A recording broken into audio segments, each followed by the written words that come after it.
باللہ من الشیطان الرجیم بسم اللہ الرحمن الرحیم سورہ نور آیت نمبر 58۔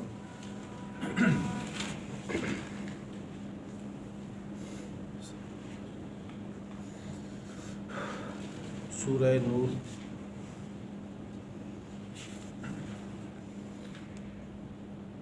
کل کے درس میں ایمان والوں کے ساتھ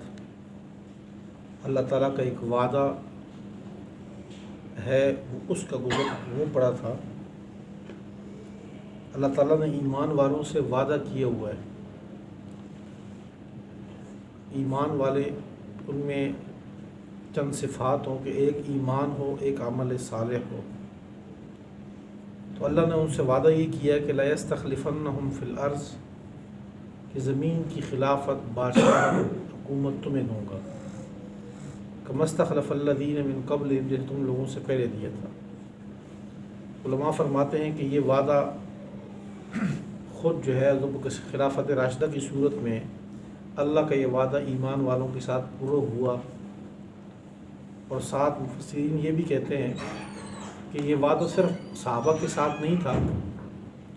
یہ وعدہ بعد کے لوگوں کے ساتھ بھی ہے کہ جو بندہ بھی صاحب ایمان ہو، عمل صالح ہو، بحیثیت مجموعی امت کے، جب یہ سارے ایمان والے ہوں اور سارے عمل صالح میں ہوں،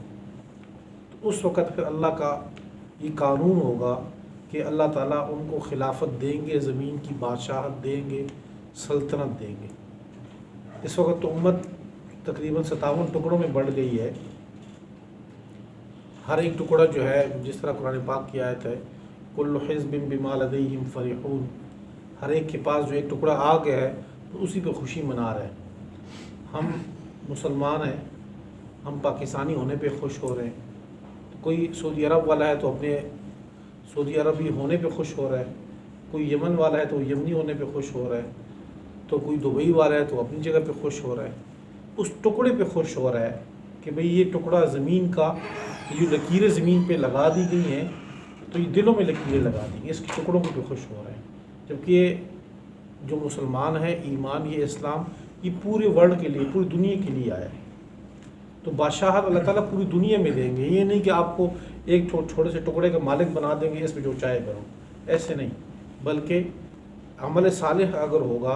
تو پوری دنیا کی بادشاہت اللہ تعالیٰ مسلمانوں کو دیں گے، زور اللہ تعالیٰ، پاور مسلمانوں کو دیں گے۔ جب ہم کمزور ہیں تو اپنے کردار کی وجہ سے، اپنی کمزوری کی وجہ سے ہم جو ہے، ہم مسلمان جو ہے، اکثر میں اپنے دوستوں سے کہتا ہوں کہ اس وقت مسلمانوں کو، اسلام کو خطرہ ہے، اپنے مسلمانوں سے خطرہ ہے۔ اسلام کو غیروں سے خطرہ نہیں ہے، کافر اٹھ کے جو ہے وہ اسلام کو ختم کریں گے۔ خود ہمارے مسلمان جو اسلام کا حشر کر رہے ہیں، یعنی ہم جو اللہ تعالیٰ کی جو صحیح تعلیمات ہیں اور آپ صلی اللہ علیہ وسلم کی صحیح جو طریقہ ہے، اس پر ہم عمل ہی نہیں کر رہے، جس کی وجہ سے ہم ہر میدان میں، ہر جگہ پہ مار کھا رہے ہیں۔ تو کل کے جو تھا اس میں اس بات کا ذکر تھا، اور یہ وعدہ مشہور، مطلب اس کو لوگ ذکر کرتے رہتے ہیں اس چیز کو، کہ اللہ تعالیٰ نے یہ وعدہ ایمان والوں کے ساتھ کیا ہے۔ اور پھر حضرت عیسیٰ علیہ السلام کے جب آئے گا دور، دوبارہ ایمان والے اس ایمان کی اس سطح پہ ہوں گے، اللہ تعالیٰ پھر جو ہے وہ طاقت دیں گے مسلمانوں کو۔ یا ایھا الذین آمنوا، آج کی جو آیات ہیں، آج کے جو درس ہے، اس میں 3 چیزوں کا ذکر ہے۔ ایک تو استیذان کا مسئلہ، جو وہاں پہ ذکر نہیں تھا پہلے سورہ نور کے ابتدا میں، درمیان میں، اب وہاں پہ کمپلیٹ یہاں پہ اس کو ذکر کیا ہے۔ دوسرا، جو بوڑھی عورتیں ہیں ان کے پردوں کے متعلق ذکر کیا ہے۔ اور تیسرا یہ کہ انسان کے کھانے پینے کے طریقہ کار، اس کے بارے میں ذکر ہے اس رکوع کے اندر۔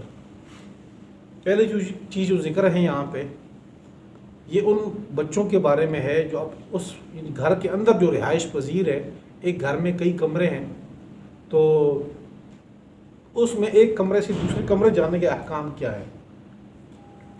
اور خصوصاً وہ بچے جو ناسمجھ ہیں۔ سمجھدار بچوں کی بات نہیں ہے کہ جو بالغ ہو گئے ہیں، بات یہاں پہ نابالغ بچوں کی چل رہی ہے کہ جو نابالغ ہے، ناسمجھ ہے، 7 سال، 8 سال، 5 سال، 6 سال بچوں کی عمر ہے، ان کو کیا سمجھانا چاہیے، کیا ان کی تربیت کرنی چاہیے. اس کی تربیت کے متعلق اللہ تعالیٰ نے یہاں پہ ذکر کیا کہ وہ بچے جو چھوٹے ناسمجھ ہیں وہ بھی جب ایک کمرے سے دوسرے کمرے میں جائیں گے تو 3 وقت جو ہے وہ آپ سے ان کو چاہیے کہ وہ اجازت لیں، وہ دستک دیں، اجازت مانگیں. جب ان سے کہا جائے کہ آؤ تب وہ جائیں. بچوں کو ان کو مطلب سکھانا چاہیے اس چیز کا. وہ 3 اوقات پہلے بھی میں نے ذکر کیے تھے کہ من قبل صلاۃ الفجر، تہجد کا جو وقت ہے یعنی صبح اذانوں سے پہلے کا وقت، وحین تضعون ثیابکم من الظہیرہ، دوپہر کا وقت، قیلولہ کا وقت. سردی میں تو چلو دن چھوٹا ہوتا ہے لیکن گرمی میں چونکہ دن لمبا ہوتا ہے، جو سونے کا وقت ہوتا ہے دن دوپہر کے قیلولے کا، اس وقت جب دروازہ بند کر دیں اس کے بعد اب بچے جو ہے وہ اجازت لے کر جو ہے نا وہ کمرے میں جائیں گے، ویسے نہیں. اور تیسرا وقت ومن بعد صلاۃ العشاء. اور یہاں پر آیت میں صاف طور پر یہ اللہ نے بیان کیا ہے کہ ان 3 وقتوں کے علاوہ اگر پھر عام وقت میں وہ بغیر دستک دیے، بغیر اجازت دیے کمرے میں چلے جائیں، آئیں جائیں، جیسے کہ عام گھر کا ماحول ہے، بچے ایک کمرے سے دوسرے کمرے سے، پھر کوئی مسئلہ نہیں، کوئی گناہ نہیں ہے. یعنی لفظ گناہ کا ذکر کیا کہ ان 3 وقتوں کے علاوہ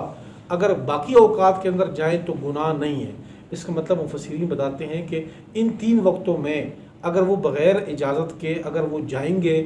تو جو ان کے بڑے ہیں وہ گناہ گار ہوں گے کہ ان کو یہ سبق کیوں نہیں سکھایا، ان کی تربیت کیوں نہیں کی اخلاقی طور پر کہ یہ بچے اس طرح نہ جائیں وہاں پہ.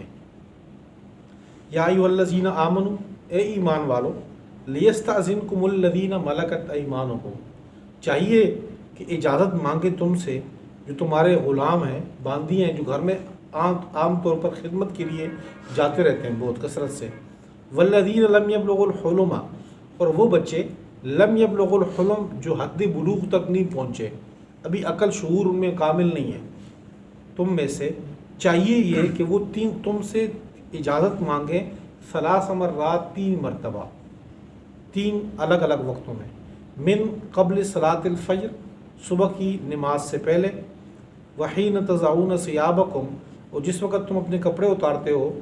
من الظہیرہ، دوپہر کو، یعنی فالتو کپڑے اتار کے جب بندہ سونے کے وقت میں ریلیکس ہو کے بندہ لیٹتا ہے تو اس وقت بندہ بنین وغیرہ پہنی ہوتی ہے، اس وقت کی بات ہے.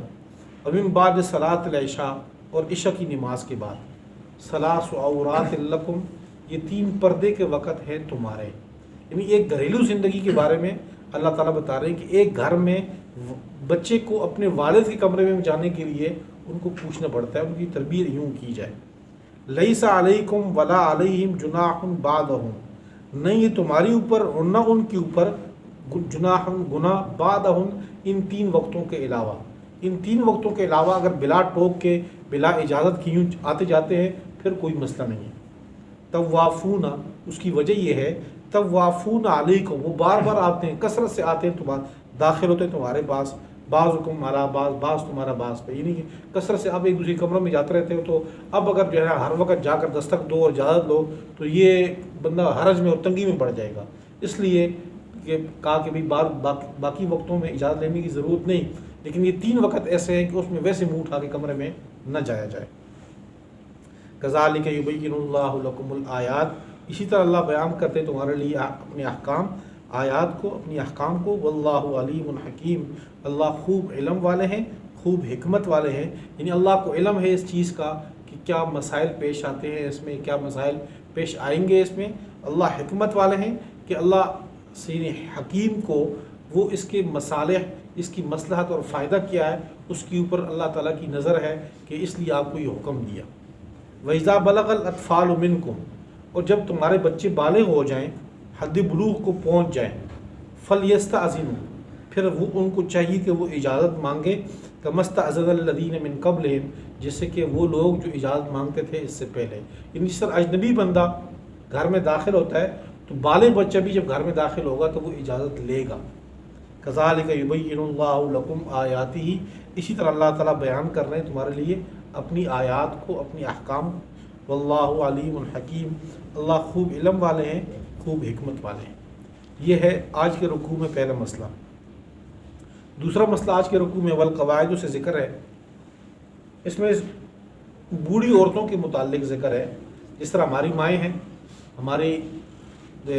دادی ہوگی، نانی ہو گئی، بڑی عمر کی، جس کی عمر ہوگی 50 سال، 60 سال، 70 سال، بوڑھی عمر کی ہو گئی ہیں، تو بظاہر ان کی طرف یا ان کی اپنی رغبت بھی نہیں ہے، ان کی طرف بھی کسی کی رغبت نہیں ہے، ایسے حالات میں پردے کا جو حکم عام نوجوان بچیوں کو ہے، ہماری بیٹیوں اور بہنوں کو جو ہے وہ حکم اس میں تھوڑی سی آسانی ہو جاتی ہے، تخفیف اللہ پیر کر دیتے ہیں اس میں، کہ عام جو بچی ہیں ہماری ان کو یہ کہا گیا کہ آپ تو اپنا جب جسم کو خوب چھپاؤ، اس میں جس طرح پہلے بھی ذکر سورہ نور کے اندر اور بعد کے اندر بھی سورہ 22ویں سپارے میں بھی اللہ ذکر کریں گے وہاں پہ، کہ وہاں پر تو چہرے کے پردے کا بھی ذکر ہے، اس کا علماء فرماتے ہیں، اور ساتھ ہی مکمل جس طرح برقع ہے اور ہمارے یہاں، لیکن جب بڑی عمر کی ہو جائیں تو اس وقت ان کے لیے آسانی یہ کر دی گئی ہے کہ اب جو ہے آپ کے لیے اگر وہ فالتو جو برقع وغیرہ ہے آپ استعمال نہ کرو تو کوئی مسئلہ نہیں ہے، البتہ کوئی بڑی چادر آپ اوپر اوڑھ لیں۔ ایک تو یہ کہ خالی دوپٹہ جس طرح گھر میں جو ہے نا بندہ استعمال کرتا ہے عام طور پر، اسی دوپٹے میں اگر باہر نہ نکلے تو بہتر ہے کہ ایک بڑی چادر جس طرح ہمارے جو ساتھ جو چھچ ہے یہاں پر جو ایک سبز رنگ کی چادر عورتیں بڑی عمر کی استعمال کرتی ہیں تو وہ ایک اچھی چیز ہے، تو وہ بڑی چھیل جسے کہتے ہیں، وہ بڑی چادر استعمال کر کے باہر اگر وہ عورت اپنے کام کاج کے لیے نکلے، ڈاکٹر وغیرہ کے لیے دوائی ضرورت کے لیے باہر نکلے تو اور باقی پردہ نہ کرے تو پھر کوئی حرج نہیں ہے، لیکن ساتھ اللہ نے یہ فرمایا ہے کہ اگر وہ بھی پردہ کر لیں تو زیادہ بہتر ہے، لیکن نہ کریں تو کوئی گناہ نہیں ہے ان کے اوپر۔ والقواعد، وہ عورتیں جو بیٹھ چکی ہیں مطلب عمر کے لحاظ سے بوڑھی ہیں، من النساء اللاتی، ان عورتوں سے لا یرجون نکاحا، جو اب نکاح کی امید نہیں رکھتی، نکاح کی ان کے اندر طلب نہیں باقی رہی، فلیس علیہن جناح، پس نہیں ہے ان کے اوپر کوئی گناہ، ان یضعن ثیابہن، کہ وہ اپنے کپڑے فالتو کپڑے کو ہٹا دے، برقع وغیرہ، غیر متبرجات بزینہ، لیکن اپنے زیب و زینت کو ظاہر نہ کرنے والی ہوں، تو پھر اگر وہ ہٹا دے تو کوئی گناہ نہیں ہے۔ وَأَن يَسْتَعْفِفْنَ خَيْرٌ لَّهُنْ، لیکن اگر وہ اپنے عفت کو محفوظ رکھیں، اگر آپ بچیں اس چیز سے، یعنی اپنے آپ کا بچاؤ پھر بھی کریں، خیر لہم، تو یہ زیادہ بہتر ہے ان کے لیے۔ واللہ سمیع علیم، اللہ خوب سننے والے ہیں، خوب دیکھنے والے ہیں۔ لیس علی الاعمى حرج ولا علی الاعرج حرج، یہاں سے آیا اس رکوع کا تیسرا مسئلہ ذکر ہو رہا ہے کہ کھانے پینے کے بارے میں ذکر ہے کہ جس طرح انسان اپنے گھر میں کھاتا ہے، کبھی اپنے رشتہ داروں کے پاس چلا جاتا ہے، چچا کے گھر میں، کبھی پھوپھی کے گھر میں، خالہ کے گھر میں، ماموں کے گھر میں، کبھی جو ہے وہ اپنے دائی نانی کے پاس چلا جاتا ہے، وہاں پہ کھاتا پیتا ہے، تو اللہ فرماتے ہیں کہ وہاں ان کے گھر میں جا کر کھانا پینا ان کے ساتھ بیٹھ کے، تو وہاں کوئی حرج نہیں ہے، کوئی اس میں مسئلہ نہیں ہے، اگر آپ وہاں کھانا چاہتے ہو تو کھا سکتے ہو۔ ساتھ یہ کہا کہ اگر آپ ایک دسترخوان پہ بیٹھ کے اکٹھے کھاتے ہو تب بھی ٹھیک ہے، اگر آپ الگ الگ کھاتے ہو، الگ الگ پلیٹ ہے، الگ الگ اس میں استعمال کھاتے ہو تب بھی ٹھیک ہے، کوئی حرج نہیں ہے، اس چیز میں تنگی نہیں ہے۔ لیس علی الاعمى حرج، اندھے کے اوپر کوئی تنگی نہیں، ولا علی الاعرج حرج، اعرج لنگڑے کو کہتے ہیں، اور نہ کسی معذور لنگڑے کے اوپر کوئی حرج ہے، ولا علی المریض حرج، اور نہ کسی بیمار کے اوپر کوئی حرج تنگی ہے، ولا علی انفسکم، اور نہ تمہاری اپنی ذات پہ کوئی تنگی ہے اس بات پہ کہ ان تاکلوا من بیوتکم، یہ کہ تم اپنے گھروں سے کھاؤ، اپنے گھر میں جا کر کھانا کھاؤ، کوئی تنگی نہیں، کوئی مسئلہ نہیں، او بیوت آبائکم، یا اپنے والد کے گھر میں جا کر کھانا کھاؤ، او بیوت امہاتکم، یا اپنی والدہ کے گھر میں جا کر کھانا کھاؤ۔ یہ اپنا گھر الگ ذکر کیا، والدین کا گھر الگ الگ ذکر کیا، اس سے گویا کہ یہ پتہ چلتا ہے کہ شریعت نے اس چیز کو پسند کیا ہے کہ بچے کی شادی کروانے کے بعد اس کا گھر بار الگ کر دی جائے تاکہ اپنے نظام کو سنبھال لیں۔ ہمارے ہاں یہ جو یعنی کہ افغانستان، پاکستان اور یہ جو خطہ ہے اس میں انڈیا، اس میں زیادہ تر جو ہے معاشرتی لحاظ سے جو آپس میں گھر ہے اس میں اکٹھے رہنے کا جو ہے وہ زیادہ تر معاشرے میں پایا جاتا ہے، تو اس کی اپنی خوبی ہے، اپنے فوائد ہیں۔ اس میں یہ ہے کہ جو والدین کو بھی جو ہے بڑھاپے کی عمر میں سنبھالنا آسان ہو جاتا ہے، اور دوسرا یہ ہے کہ آگے دادا جو ہے وہ اس کو اپنے پوتوں کے ساتھ ایک نسبت ہوتی ہے، تو وہ والد جو ہے اگر وہ گھر میں باہر بھی ہو تو اس کی بچوں کی حفاظت ہوتی ہے پیچھے گھر میں، تو اس کے بہت سے فوائد ہیں۔ جہاں فائدے بہت سے ہیں تو وہاں کچھ نقصانات بھی ہیں اس چیز کے، کہ جو مشترکہ گھر ہوتے ہیں اس میں پردے کا وہ سسٹم نہیں ہوتا جیسے کہ اکیلے گھر میں ہوتا ہے۔ اکیلے گھر میں عورت جو ہے وہ باہر کے رشتہ دار سے، جس کی شریعت نے منع کی ہے، تو اس سے پردہ عام طور پر آسان ہوتا ہے، لیکن مشترکہ گھروں میں پھر پردہ تھوڑا جو ہے اس میں اتنا آسان نہیں ہوتا کرنا. ایک تو اس چیز کا مسئلہ آ گیا. اور دوسرا مسئلہ آتا ہے کہ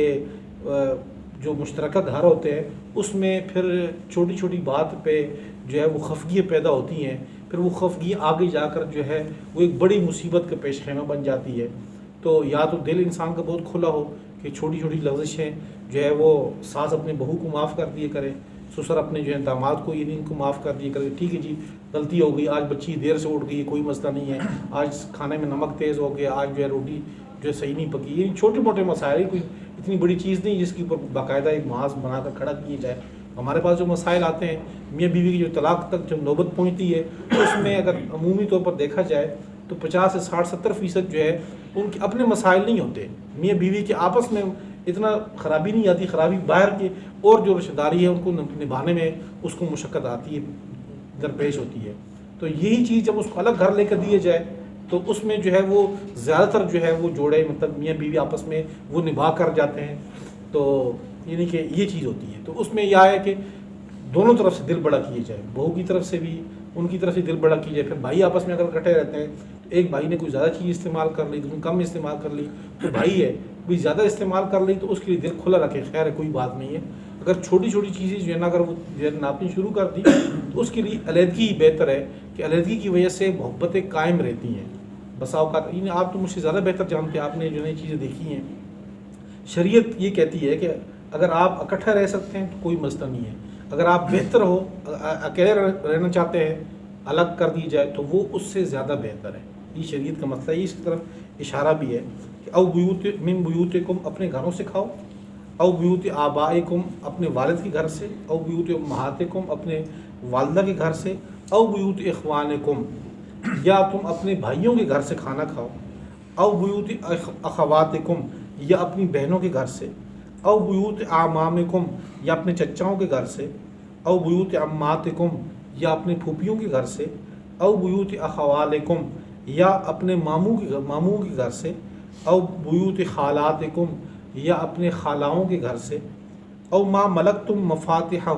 یا ان گھروں سے جن کی چابیاں آپ کے پاس ہیں, مطلب آپ ان کی سرپرستی کر رہے ہیں, او صدیقکم یا اپنے دوستوں کے گھر میں ان کے بیٹھک میں جا کر ان کے پاس حجرے میں جا کر اکٹھے آپ کھانا کھاؤ. لیس علیکم جناح ان تاکلوا جمیعا او اشتاتا, نہیں ہے تمہارے اوپر کوئی گناہ یہ کہ تم اکٹھے کھانا کھاؤ, او اشتاتا یا جدا جدا ہو کے کھاؤ, جس طرح آپ کی طبیعت مانتی ہے آپ اس طرح کر لو. فَإِذَا دَخَلْتُمْ بُيُوتًا اور جب تم جاؤ گھروں میں داخل ہو, جب تم گھروں میں داخل ہو یعنی اپنے رشتہ داروں کے گھر میں جاؤ, دوستوں کے پاس جاؤ, فَسَلِّمُوا عَلَىٰ أَنفُسِكُمْ تو اپنوں کے اوپر سلام آپ دو, اپنوں کے اوپر آپ سلام دو ان کو. تحیۃ من عند اللہ یہ تحفہ ہے اللہ کی طرف سے, مبارکۃ طیبہ برکت والا بھی, طیبہ پاکیزہ. السلام علیکم ورحمۃ اللہ کہنا یہ ان کے لیے اللہ تعالیٰ فرماتے ہیں کہ آپ یہ تحفہ اللہ کی طرف سے. اور حدیث میں آتا ہے اللہ کے پیارے پیغمبر فرماتے ہیں کہ افش السلام, کہ آپ لوگ جو ہے سلام کو پھیلاؤ آپس میں, کہ جہاں بھی کہیں ملو تو فوراً ایک دوسرے کو سلام کیا کرو. اس سے یہ ہوگا کہ آپ کی دلوں کی محبت بڑھے گی. دلوں کی محبت اگر بڑھانا ہے تو اس کے لیے آپ سلام کی کثرت کرو. کذالک یبین اللہ لکم الآیات لعلکم تعقلون, اللہ تعالیٰ اسی طرح بیان کر رہے ہیں اپنے احکام کو, آیات کو, لعلکم تعقلون تاکہ تم سے. والد ہے وہ تو چاہتے ہیں کہ میرے سارے بیٹے مل جل کے رہیں, اتفاق میں برکت ہے, وہ ساری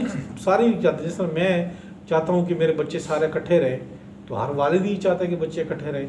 اس میں اتفاق میں برکت ہے. ایک کمزور ہے چلو ایک تھوڑا کمانے والا ہے, دوسرا کوئی اچھا ہے تو چلو ایک دوسرے کے ساتھ ہیلپ بھی ہو جائے گی. لیکن اس کے ساتھ ساتھ کچھ چیزیں جو ساتھ رہنے کی وجہ سے ایک کے دوسرے کے ساتھ جو مسائل آتے ہیں, ظاہر بات ہے ہر بندے کا اللہ تعالیٰ نے فطری مزاج الگ بنایا ہوا ہے. ایک والد کے جو بچے ہیں سارے ہر ایک کا الگ الگ مزاج ہے. کوئی کیا کھانا پسند کرتا ہے, کوئی کیا کھانا پسند کرتا ہے. ایک غصے کا تیز ہے تو ایک جو ہے نا وہ فام کے لحاظ سے کمزور ہے. تو جیسے کہ آپ صلی اللہ علیہ وسلم کے پاس ایک صحابی رسول جو ہے نا اپنے بھائی کو پکڑ کے لے گئے اور کہا کہ جی میں سارا دن کماتا ہوں, یہ گھر میں بیٹھا ہوتا ہے, یا اصحاب صفہ میں سے وہاں بیٹھ کے دین سیکھتا ہے, وہاں پہ بیٹھا رہتا ہے, یہ کمائی نہیں کرتا, سارا دن وہاں بیٹھا رہتا ہے اور کمائی میں کرتا ہوں, کھاتا یہ ہے ساتھ میرے ساتھ, تو آپ اس کو کچھ سمجھائیں. تو آپ صلی اللہ علیہ وسلم نے اس کے بجائے اس شخص کو سمجھایا کہ لعلک ترزقانی بھی, او کما قال رسول اللہ صلی اللہ علیہ وسلم، ممکن شاید کہ تجھے اس کا رزق دیے جا رہا ہو، آپ جو کما رہے ہو تیری کمائی میں ہو سکتا ہے کہ اس کا رزق بھی آپ کو ہی مل رہا ہو، تو دل بڑا کرنا چاہیے کہ میں کما رہا ہوں تو چلو مجھے ہی ہونا چاہیے، تو یہ خفگیاں بعد میں بہت سے مسائل پیدا کرتی ہیں۔ اب اگر آپ چیک کریں نا، سارے بیٹیوں والے بہنوں والے ہیں، اس میں بچی ہماری، اس میں اگر آپ دیکھیں کہ زیادہ تر جو مسائل ہیں میاں بیوی کے آپس میں بہت کم مسائل ہوتے ہیں 20% 30%، لیکن 60 سے 70% مسائل ان کو باقی رشتہ داروں سے آ رہے ہوتے ہیں۔ تو یہ چیز ہے کہ اس کو دیکھا جائے کہ اگر والدین کو ہی دیکھا جائے کہ میری بہو اگر جو ہے نا بیٹے کے ساتھ الگ میں خوش ہے تو الگ دے ان کو، شریعت نے نہیں کہا کہ آپ زبردستی پاس رکھو۔ وہ بات ٹھیک ہے لیکن پردہ کمپرومائز نہیں ہے شریعت میں۔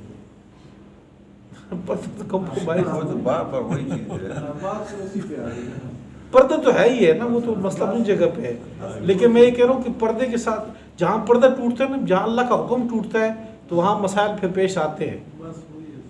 اگر بیوی کہتے ہیں کہ مجھے علیحدہ کر دو والدین سے، تو اگر اس کی گنجائش ہے تو ٹھیک ہے نا، گنجائش نہیں ہے پھر بھی کہ بعض لوگ نہیں کہتے پھر ہیں اس کی کہ یہ ہے کہ اس کو کمرہ اس کو الگ دینا، الگ خاوند کے ذمہ ہے کہ بیوی کو ایک سیپریٹ کمرہ ہو جس میں وہ اپنے الگ سے جو ہے نا وہ کیا کہتے ہیں اس کو، اپنی ضروریات زندگی کھانے پینے اس کا سب کچھ الگ ہو، ٹھیک ہے۔ اس کا کھانا پینا اگر عورت الگ مانگتی ہے تو آپ کے ذہن میں رہے کہ کھانا پینا پکانا عورت کے ذمہ ہے ہی نہیں، شریعت نے نہیں رکھا ہوا۔ یہ بات نہ کرو۔ عورت کا مطلب یہ ہے کہ بہت ہمارے ساتھ کمپرومائز کرتی ہے، ادھر سن نہیں رہی ابھی، چلا جائے گا گھر پہ پہنچا دیں گے، بڑے لوگ ہوتے ہیں۔ میں اصل میں اکثر اس چیز کو اس لیے ذکر کرتا ہوں نا کہ ہمارے پاس مصیبت یہ ہے کہ مسائل جو آتے ہیں تو کہ بھئی میری بیوی کے ساتھ یہ مسئلہ ہے جی، بیوی کے ساتھ جو خفگی آتی ہے وہ مسئلہ اس طرح آتا ہے، اس نے آج کھانا لیٹ پکایا ہے، آج اس نے جو ہے نا سالوں میں ٹھنڈا دے دی ہے، اس نے آج اس نے یہ کر دی، آج اس نے وہ کر دی، جن مسائل میں عورت کے ذمہ ہی نہیں ہے ہم اس کے اوپر اس کو پہنچ رہے ہوتے ہیں۔ یہ ایسے ہی جیسے کہ جو ہے ایک جو ہے دوست دوسرے دوست کو یہ کہتے ہیں کہ جی یہ 1000 روپے میری طرف سے رکھ لیں، آگے سے وہ کہے کہ جی یہ 1000 کا نوٹ جو ہے آپ نے پرانا دے دی مجھے، یہ نیا دے دوں مجھے، وہ شکر کرو اس نے دے دی ہے کہیں سے، تو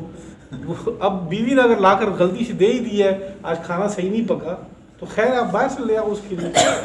میں اگر وہ پکائے لیٹے تھے بیمار ہو جائے گا، کچھ نہ کچھ کرے گی تو ورزش ہوگی۔ نہیں ہم تو یہ نہیں کہتے کہ نہیں ہے، کرے خاوند کے ذمہ، خاوند بھی بہت سی چیزیں ایسے کر رہا ہے،